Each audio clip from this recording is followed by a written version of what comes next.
Hello, everyone. This is Tom Fox back for another episode, and I'm absolutely thrilled today because I have with me Jessica Nall and Maria Piontkovska. Piontkovska. Maria. And why I'm so thrilled is these ladies are going to talk about some of the speeches that were given by DOJ representatives at the recent ABA White Collar Conference, but not really from the compliance perspective as much as some of my other speakers have talked about. They wrote a paper on it. I emailed them and asked them if they'd come and visit with us, and they said graciously yes. Ladies, first of all, welcome and thank you so much for taking the time to visit with me today. We're so happy to be here, Tom. Thanks for inviting us. Jessica, could you tell us about your educational and professional background? Sure thing. I graduated at Harvard Law School a whole long time ago, a couple decades now, and spent my first 20 years of practice in a regional law firm in San Francisco, which is a really great place to start out my career. I've been defending individuals and companies and government investigations and doing corporate investigations that whole time. 5 years ago, I went over to Baker McKenzie, the one of the biggest, if not the biggest global law firm in the world. And that's where I met Maria Piontkovska, my amazing colleague. And there we've continued to do corporate internal investigations and defend against government investigations in the technology space in particular. Maria, as we would say in West Texas, where I'm at, you sound like you're from East Texas. So, could you tell our audience a little bit about your academic and professional background? Thank you, Tom. So my name is Maria Piontkovska. I'm a senior associate at Baker McKenzie's Litigation and Government Enforcement Group. My practice is similar to Jess's. I focus on internal investigations, white collar matters, as well as some ESG and broader sort of compliance issues that come up with our clients. I am originally from Ukraine and I'm actually barred to practice law there as well. I went to law school in Ukraine and then moved to the US. I got my law degree from Georgetown back in 2016 and stayed in DC for a while, was a part of Baker McKenzie's Washington, DC office. And now here I am in California, spearheading the white collar practice together with Jess. I'd like to start with a question that may seem really self obvious or even self evident to you, but for the compliance audience, they really might not understand the significance of the ABA White Collar Conference. Why is that such a important conference for your practice, you guys, and really lawyers who practice in the space you guys do? Sure, Tom. It's been running. I've been going to it for over 20 years. I'm sure it's been around for much longer than that. But what has evolved is that it's now the preeminent platform for the defense bar for these kind of white collar government investigations defenders and the government to get together for multiple days of panels and discussions and networking amongst the defense bar and with the government, and it's become this place for what I think others have called luncheon law, which is where the government enforcement brass, top brass, will give speeches about their intentions for the future of enforcement and different trends that they're seeing and rolling out new programs. And in the last several years, it's been the place where they roll out new compliance expectations that then get sent out to the compliance world via the defense bar. So immediately after the conference every year, usually we have a whole round of client alerts and meetings and CLEs that are directly to the compliance leaders at our clients so that they can take the benefit from our being in the front row. Maria and I in the front row typing up our article for Law 360 this year. So, how I really appreciate the regulators speaking. And it seems to be, as you correctly, I think, have set out, Jessica, this is a forum that they communicate to us. And it really leads me to want to ask a little bit broader question. At least in the anti corruption compliance world, I don't want to say there's a full give and take between regulators and the defense bar or companies, but there certainly are discussions. And there's, if not pushback, at least critique or commentary. Is this the regulatory outreach that you have identified from the White Collar Conference part of that either discussion or give and take that I've seen now for 20 years in the White Collar Defense Bar and the Department of Justice responding to that? It is. It's not explicitly that, but because the panels are composed of usually several folks from the defense bar, one of the regulators or government lawyers, and then potentially those from the compliance or in-house community, it's a way to everybody gets to say their piece to some degree. And in some of the panels where it's mostly all defense bar, like some of the panels that I spoke on, I look out in the audience and I see my friends in the government there listening to me. And so that's a place where when I'm trying to be candid to my fellows in the defense bar, I'm also speaking to them directly because I'm looking right at them. So there is a lot of that kind of give and take, although that's not really what we're there for explicitly. That is what occurs. That is absolutely brilliant. I had the exact same experience with that, and I think it was 2003 when I went to that event when it was held in Houston, and the raging question was, would the DOJ ever ask a company to waive the attorney-client privilege? In which they said, "Oh, we would never do that," and myself and others. So here's these three examples, and we're not saying you did it, but we just are concerned. And so there was that, and you're right, it's not explicit, but it was a way for us to communicate our concerns. And I think the DOJ rightly backed off on a pretty aggressive approach, at least at the turn of the century. I Right. If I could, remember it. Tom, I was there. I remember that very well. That whole discussion, I found it very interesting. I was just a baby lawyer back then, but that is one where we really did actually make some progress in turning around some of the policies. Maria, I'd like to maybe turn to you as a younger lawyer and how you see these conferences as a way for you to meet other lawyers, the importance of getting out and meeting your peers, meeting the regulators, and maybe two or three of the highlights of the conference from your perspective. Yeah, sure. I think, especially as a younger lawyer, this is a great opportunity to meet your peers, extend your network, and also find out a bit more from like the government's perspective, straight out of the horse's mouth, as opposed to reading about it in other articles or like listening to what your colleagues think the government views might be on a specific case that you're working on. So I think there is an opportunity there for sure because such high level officials attend these events, and these are not the officials you typically meet, even if you go to DOJ on behalf of a client and participate in meetings for a specific case. Like you're not going to meet Merrick Garland there, but you could meet them at the conference this year, which was great. And I think was definitely one of the highlights. Yeah, I think it's helpful because you see two perspectives meet at the conference. You see both sides asking uncomfortable questions. And it's just the perfect forum for debate, which is very interesting to observe. I'd like to turn now to some of the speeches that you wrote about in your paper. I'd like to start with whistleblowers and the new DOJ program. In the anti-corruption world, obviously the whistleblower program is part of the SEC's um, FCPA practice, particularly after Dodd-Frank. And so there's a lot of comfort around whistleblowers and what that might or might not mean for a corporation. But what I wanted to ask you, Jessica, is for those companies that are not regulated by the SEC or haven't been subject to some regulatory oversight that involved a whistleblower incentive program, is this something new and something to be afraid of? Or is this, if you're a U.S. public company, after Sarbanes-Oxley, you had to have a whistleblower hotline? Is this so? Where do you really see this program impacting the types of folks you represent?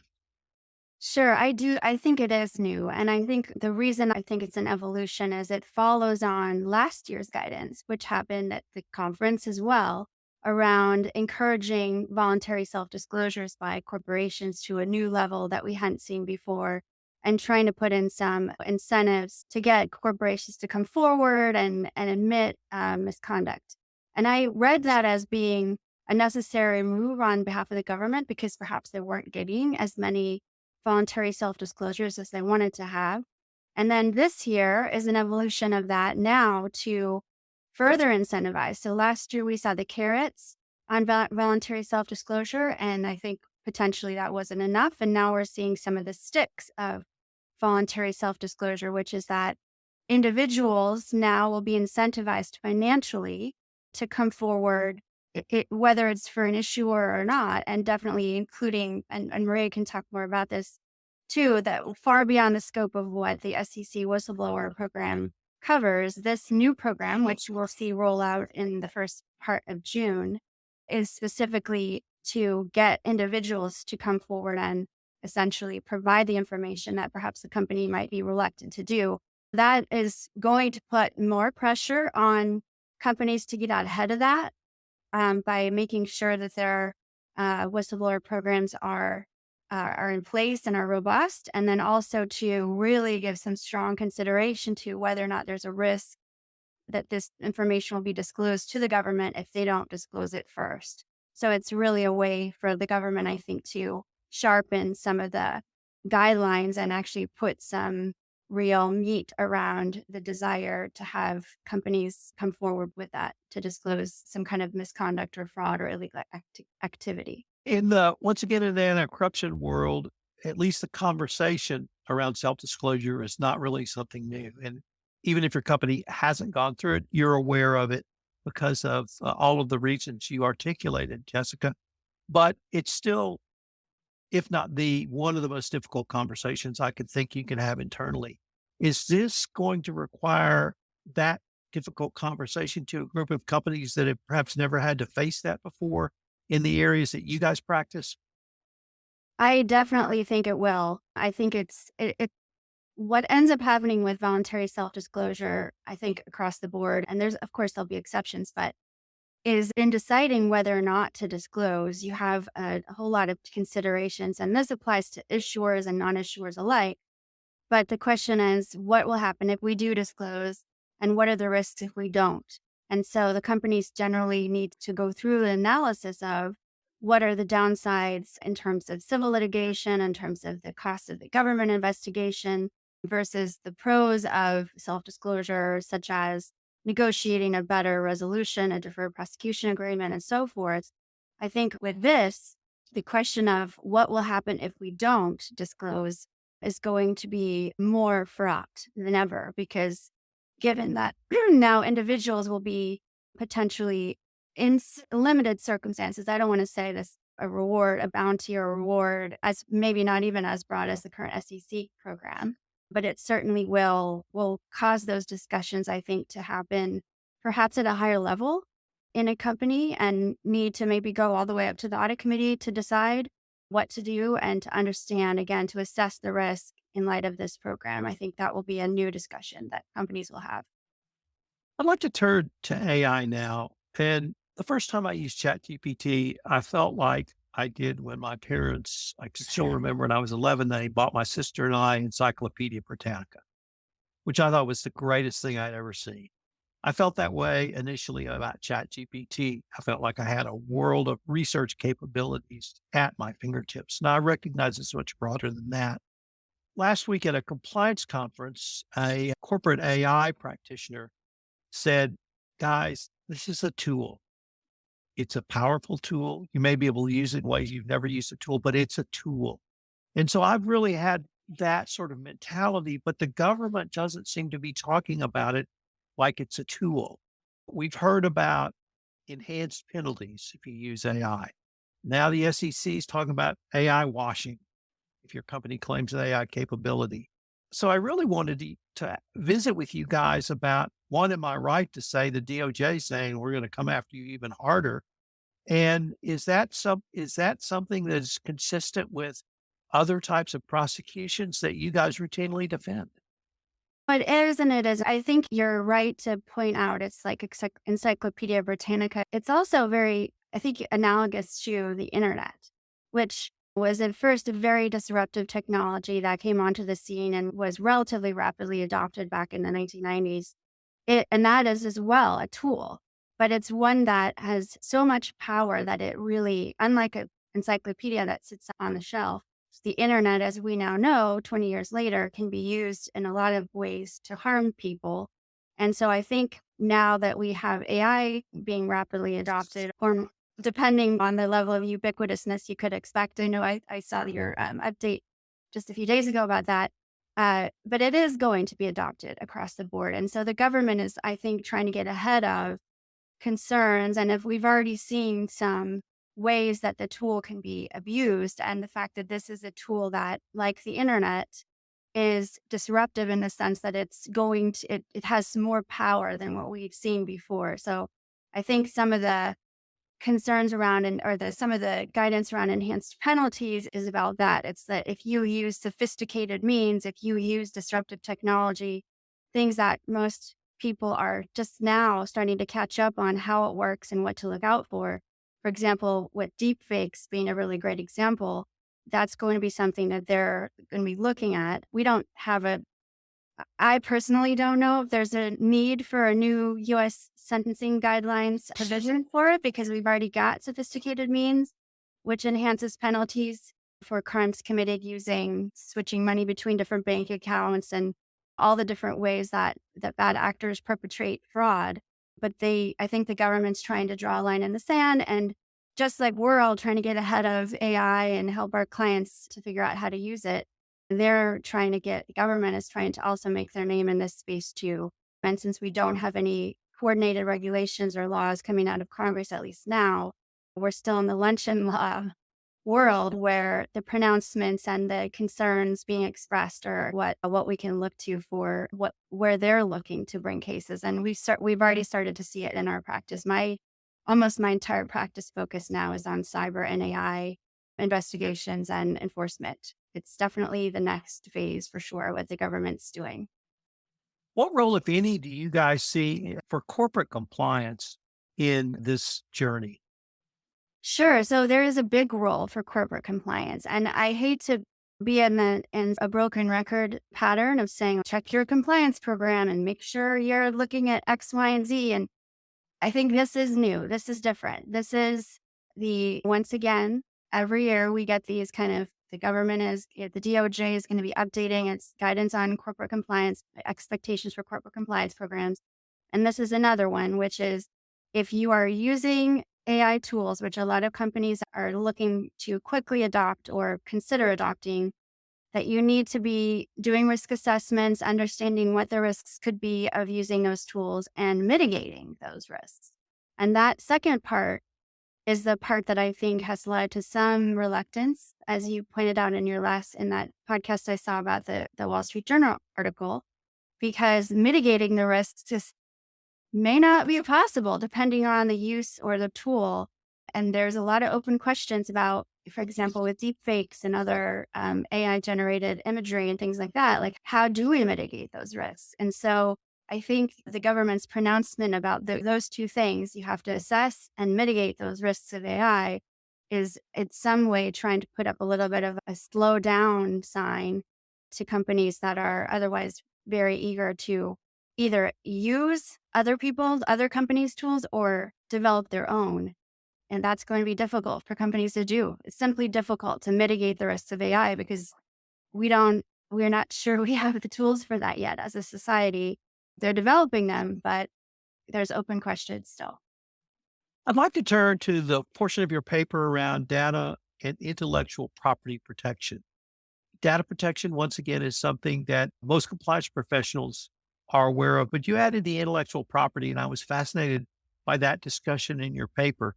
And so I wanted to maybe start with, you identified 4 key elements for a compliance program in this area. Could you tell us what those are? Sure. And this comes from the final official speech of the conference this year was from Matt Olson, who is the DOJ National Security Division AG. And he essentially, I think this actually relates in some way to AI because really we all, I think, are learning more and more that data sets are what power AI tools. And so the National Security Division is very eager and interested and feels the imperative to try to protect data, American citizens' data of certain types and quantities from falling into the wrong hands from a national security perspective. Because although there's an arms race in the US right now around development of AI, there certainly is globally as well. And there are far fewer protections for this kind of fairness and safety and compliance and all the things I talked about.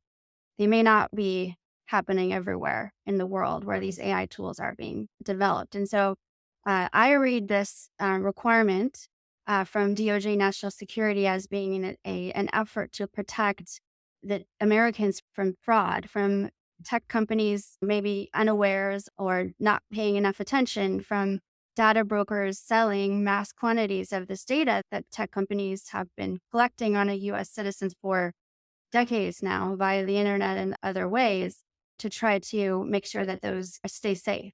And so the four compliance program elements that companies should start to think about, and these are rules, by the way, that are going to be rolled out again, just like the whistleblower program. It's a little bit of a wait and see because we're going to get some specific rules, but they are National Security Division is planning to enforce concerns through criminal prosecutions, investigations, regulations, rulemaking.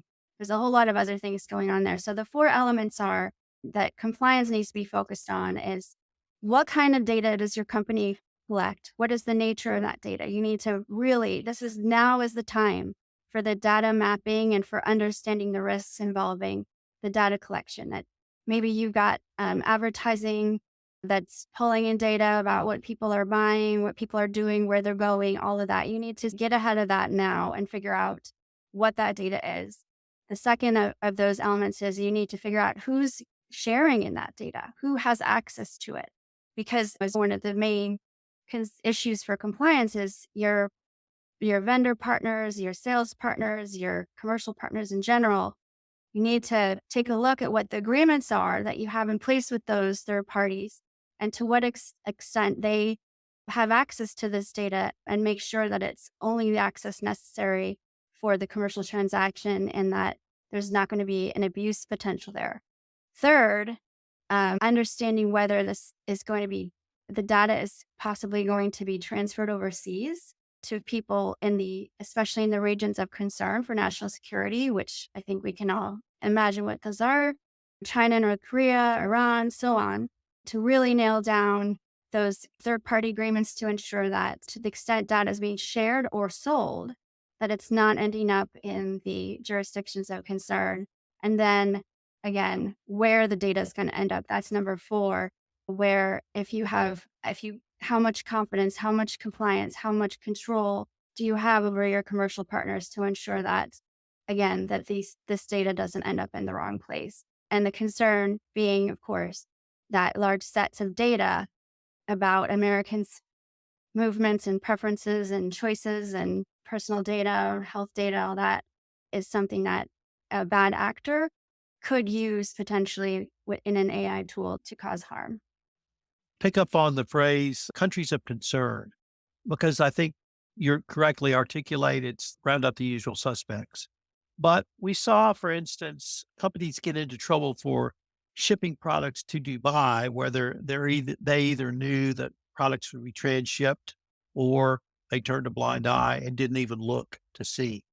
Do we need to start looking at not simply countries of concern, but literally all countries where our data is going so that we can either manage that risk or be prepared to shift if the political winds change? Absolutely. And I think Maria can attest to this from a personal perspective. Things can change in a heartbeat, right? How many companies have had to dramatically change their business dealings in Russia on the drop of a dime only a few years ago? And so, yeah, I think we should all be, if there's international data transfer, I think that's something that should be, at least companies should be aware of it and try to assess that risk and mitigate it. Because I think from the National Security Division's perspective, if data is going to leave the U.S., even if it goes to a place that's not on the concern list right now, we lose some control over it. And it could be, once again, transferred to somewhere else, or it could be stolen potentially if the cybersecurity protections with your third parties are not robust enough.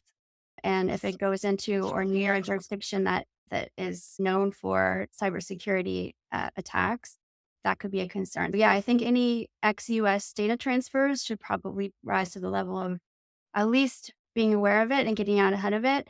And the whole reason we do all this, right, Tom, is that if bad things happen, that we can point back to it. We can say, look, we did assess the risk and we got it wrong, or something else happened to intervene to cause the harm, but we were not blind to it. We did not recklessly allow these data sets to fall into the wrong hands or to be stolen by threat actors. I'd like to maybe ask both of you to look down the road a little bit and speculate or put on your Karnak a magnificent cap. Where do you see all of these concerns that we've talked about today, or maybe just focus on the AI and the data and intellectual property down the road? We really need to get ahead of it. We really need to start thinking about it, or perhaps something else. Yeah, I'm interested in Maria's thoughts too, but I think, yeah, I really obviously we're at the beginning of a major shift, another industrial revolution. People have said this is disruptive technology akin to fire or electricity or the printing press. Like this is going to be a game changer for our society, and the governments around the world being the first one to get to the printers with it, but around the world and around the states and everywhere are going to be looking for enforcement actions and investigations to bring. They already are. They're just not public yet. We're working on them now.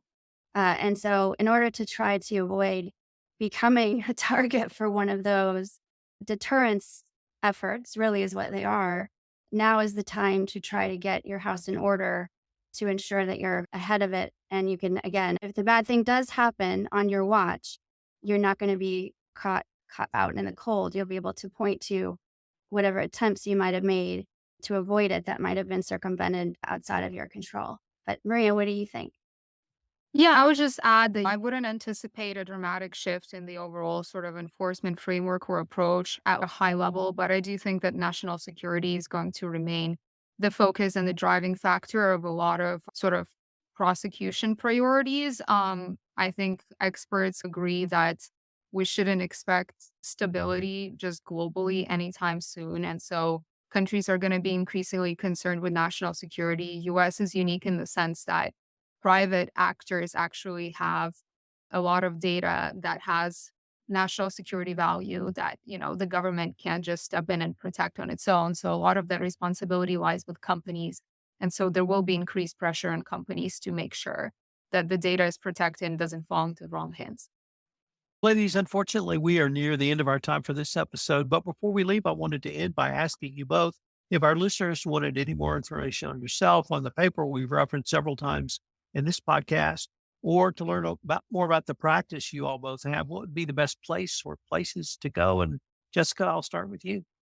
Wonderful. I'm more than happy to get an email from anybody at any time, and hopefully I'll have enough time to get back to you if you do want to email me at jessica.nall at Baker McKenzie. But I'm also on LinkedIn, and our law firm has a really robust website, amazing full service global firm. We've got a lot of thought leadership and discussion and analysis that we put out on all sorts of topics related to what we've been talking about today, including sanctions enforcement, customs, and AI protections and governance, and of course, compliance and investigation. So come find us.